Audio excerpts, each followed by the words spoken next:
అందరికీ షలాం. ప్రార్థన.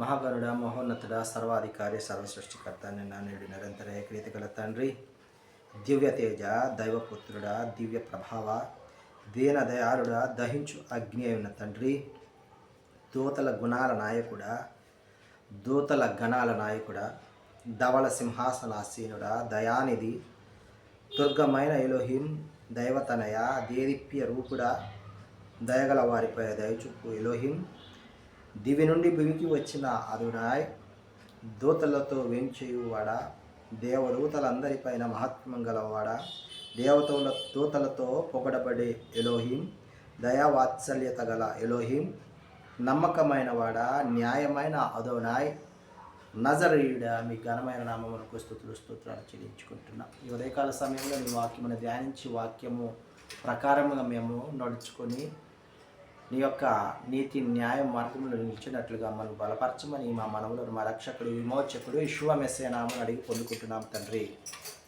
ఆమేన్. నీ రక్త ప్రభావముతో నా రోత హృదయం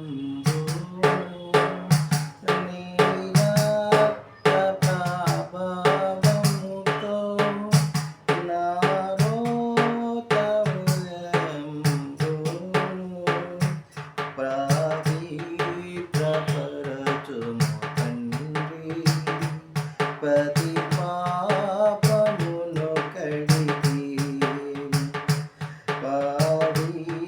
పవిత్రపరచుము అదోనై, ప్రతి పాపమును కడిగి ప్రియయాశ్వరేమించితివి, ప్రియమారణ హృదయం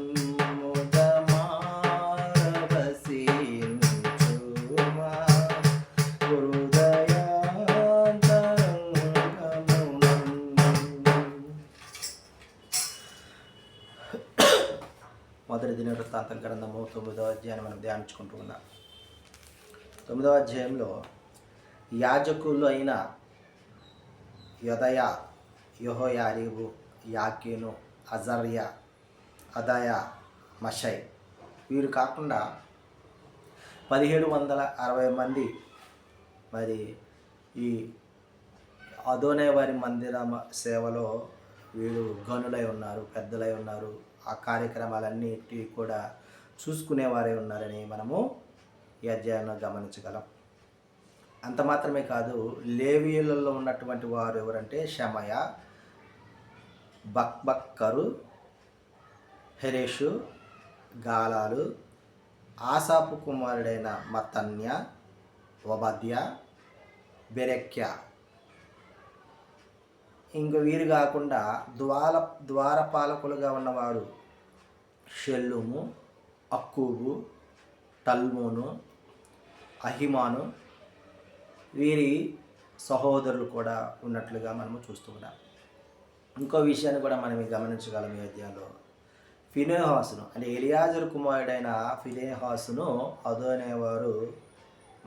అదోనేవారు అతనికి తోడై ఉండినట్లుగా కూడా ఈ అధ్యాయంలో మనము గమనించగలం. ఆమేన్.